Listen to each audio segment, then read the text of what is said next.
Dear Professor, how are you doing today? I'm doing extremely well. Very, It's very been well. way too long. I do apologize for our very long breaks. We do apologize. We kind of Yes. had elections to win. Yep. And And there lose, were and lose, and lose. and much but we could get into the results of the election, and we probably will mention them.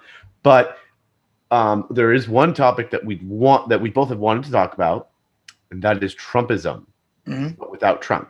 Right. Now, there are two schools of thought in this. The And number one is give us money. And how you do that, there is a link below. Please make sure to become an ongoing contributor. Monthly is best, but one time is all you can do. We'll accept one-time PayPal. Greatly appreciated. Also, please make sure to like, subscribe, share, and follow us. Mhm. Yeah, what are you because saying? I have to keep my wine glass full. Yes, to keep his wine glass.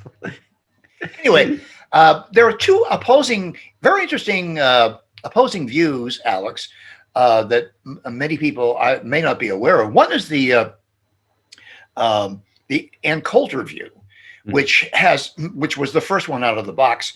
And the Ann Coulter view is that goody, goody, goody, we have Trumpism without Trump. We don't need Trump for Trumpism. And so this is the point of view that says that goodbye, Orange Man. Thank you for kicking down the door, but we'll take it from here. Look at the electorate. They're strong. They're vital. And we don't need you as a nasty old man insulting people and doing all kinds of crazy things that are just ruining the brand. You're too much of a loose cannon. We want a focused cannon. Yeah. And the other point of view by Conrad Black, which was just published on Epoch Times today, takes the opposite view. Takes the view that no, number one, President Trump, should he have to leave office in January, if he has to leave office in January, he won't be the first president to have two non-consecutive terms as president. This has happened before. Over Cleveland, one other time. Exactly. And Teddy Roosevelt would have had a second term if he didn't die. People are of the view. But anyway, you and I were talking before we came on air here that it's going to be an interesting 4 years to see how people sort out Trumpism from Trump. What's your view? Well, I do think that I'd like to think at least that conservatives can. I think that the dust needs to settle, and people need to experience a world. Because remember, since 2000, for the last 5 years, many people have not gone one 24-hour period without thinking about Trump a little bit. Mm-hmm. Mm-hmm. And that's going to take a while for that to happen. And Trump is still going to be out there, making something happen. He's going to be causing ruckuses, and news stories will happen about him. There's the elephant in the room is this guy is 74 years old. 74, you're right. So he'd have to wait 4 more years to run again, and he'd get in at 78. That's a year older than Biden is getting in, I believe. Right. A year older, a year younger, something like that. I think it's almost the same age, aren't they? So I mean, look, the guy, he's been amazing. Like, he's a miracle body, been blessed with really good health for a guy who chugs down Diet Cokes and Big Macs. Mm-hmm. But that's going to catch up with him. He's just, that can't go on forever. I think he's more in the filet mignon and the lobster with oysters Rockefeller class. Rather. No, there's lots of reports. Like, that's what he has even since the 80s. He'd have just a Big Mac and some tons of fries. Well, departing from that, what do you think? Can you divorce Trump from Trumpism? That's my question. Absolutely. Oh, I absolutely think so. Okay. But I think that it'll be difficult because a lot of people everyone has a different concept of what Trump is. You talk to someone from the left, you talk to someone from the right. Obviously, that's going to be the most radical divergence. But even among the right, you're going to get a lot of different answers. A lot of, I think that a big mistake libertarians make is they did this with Reagan. They whine, oh, well, he's not great on guns. He's not great on the debt or government spending and things like in the military and things like that. People forget what he has done. The big contribution that he and Reagan did is they made their beliefs mainstream. Mhm. They made conservative ideas okay and mainstream to talk about. All right, hold that thought. I want to just switch back. I'm going to share the screen with you to get up the Conrad Sure. Black. This is the Conrad Black. Trumpism without Trump is neither possible, he says, nor is it desirable. Interesting that he uses that it's neither possible nor is it desirable. Well, I can understand desirable, but I don't understand he makes the idea that it's not possible. I think that it is possible. But I think that one of the things that Trump raised the Republican vote between Mitt Romney in 2012 and last week by over 20%, and the pattern of voting increase is extremely promising. So Mr. Black raises the idea that if you think that Mitt Romney or even Nikki Haley is going to fill stadiums with 60,000 screaming "Make America Great" conservatives, you just wrong. Yeah. That's just not going to happen. Okay. There Yeah. is no one in the bullpen or the stable of the GOP that can match Donald Trump for crowd appeal and basic voter appeal. I don't think. What's your view? Well, I think that every single successful president for the last, I want to say 40 years or so, maybe 50 or 60 years, has had a certain cult-like aspect to them. Obama definitely, I don't remember Bush, but to be fair, Al Gore didn't have it either. Obama absolutely had a cult behind him. Mm-hmm. McCain, Romney, no way they had a cult behind them. Trump absolutely has a cult behind him. And it's kind of scary. That's essentially how you get to Bernie Sanders. Most definitely has a cult behind him. That's right. That's kind of scary. Mm-hmm. How you can get successful in politics is through a cult-like appeal. That's very, very terrifying to me. So, yeah, I can't think of any major Republican contender that'll have a cult-like appeal behind them. No. And to be fair, I can't see, other than Bernie Sanders, and I can't see anyone prominent on the stage now that'll have that appeal. So let's carve a via media, a middle road. Let's carve a middle road between the Ann Coulter and the Conrad Black theses. And here's an interesting via media. And the via media would simply say that the next 4 years are actually going to be very good for both Trump and Trumpism. It's going to be good for Trump because he'll be out of office and people won't be trying to impeach him. Of course, they'll be trying to sue him and that sort of thing and harass him. But he's too big to succumb to any of that nonsense. And it gives him a chance to really campaign for 2022. Yeah, and the House of Representatives is now so thinly controlled by Nancy. She's thinking of opening.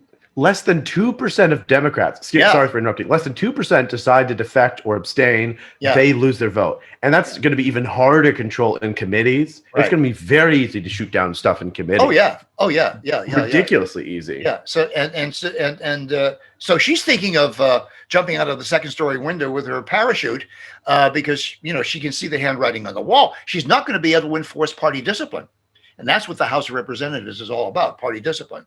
That's why they call a whip. They have a whip.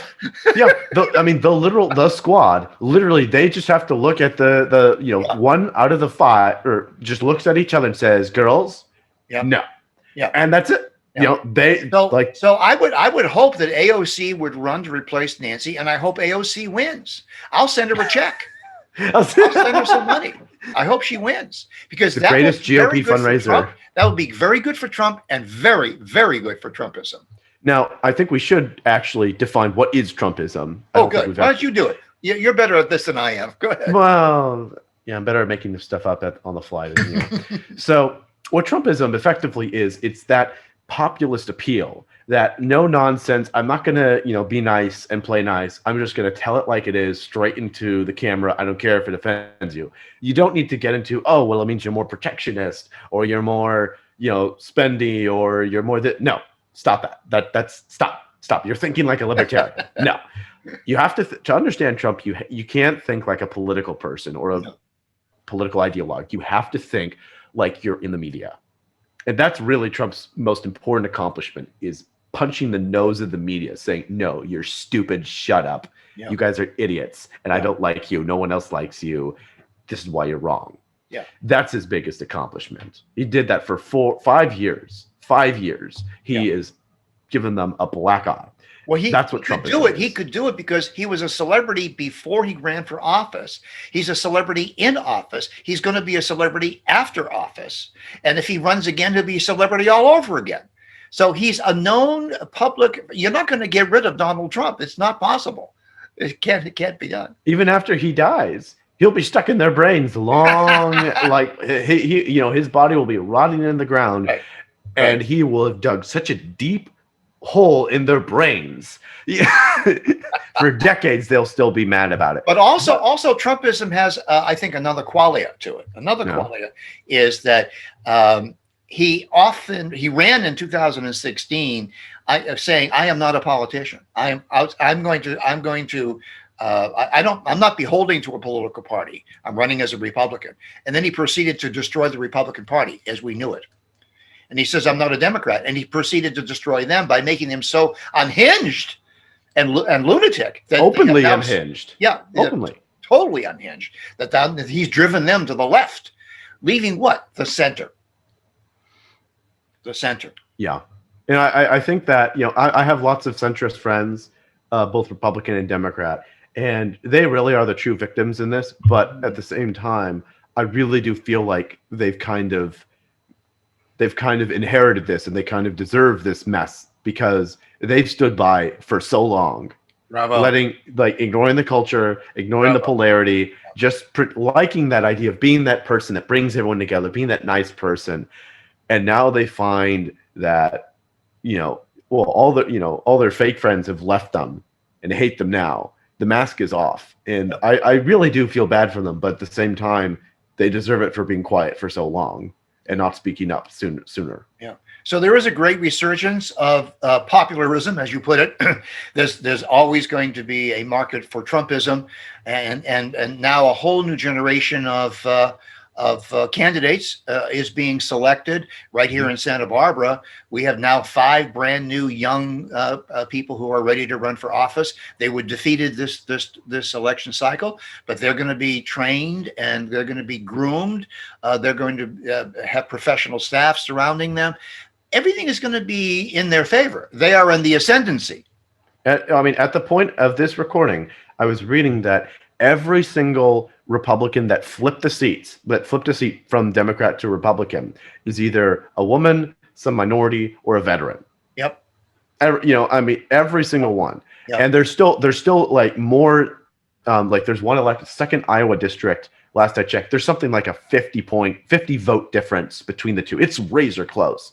But there's I've talked to some people. They think that the Republicans will end up getting 210 to 213 seats, and you only need 218 to control the majority. Right. So we're talking like razor, like that's what's projected to be left over. Okay. No, even if Pelosi and AOC keep the House, we'll have 4 years of uninterrupted kabuki theater. 2 years at least. Well, yeah, for the executive branch. And if you look at Georgia, I don't know how those two races are going to go, but Biden needs to win both of them if he wants. It's going to be hard for him to get some radicals picks on his cabinet, because right now the Senate is pretty done with just how awful the Democrats have treated the different SCOTUS nominees. Yeah. It's not gonna be a fun battle for Democrats getting their people approved now. Mm-hmm. It's gonna be ugly. And the last plank in the Trumpism is exactly what you just referenced. SCOTUS. Mm-hmm. Yes. SCOTUS. Getting judges who believe the law is the law. It's not how I feel. It's not how we feel. Right. It's not whatever. It's what is the law. What is written? What is written? Exactly. And what is written mean? You don't like the law? You can change the law. That's simple. Right. And I think that resonated with voters a lot. It really did. I really, I mean, that's why I don't feel like the end of the republic is nigh, because especially if you keep the Senate, maintain the Senate, because if you look at the map in 2022 and 2024 for Senate, those races are going to be hard for the Democrats. This was by far their best chance at reclaiming their Senate this year, and they weren't as successful as they hoped. They may be just a few seats short of, but they just need to get one race in one or two races in Georgia. They need two. They need both. Yeah, sorry, they need both. Yeah. We'll see. I mean, it's going to be a bumpy ride. Well, that's all we have for today, folks, and stay with us. We're sorry that we didn't do any podcast during the election, but we figured you people were just so absorbed in you were busy volunteering and making phone calls and all that. I was busy losing an election. I was very busy losing an election. And by the way, thank you for all your support, because it could have been a lot worse. I could have won.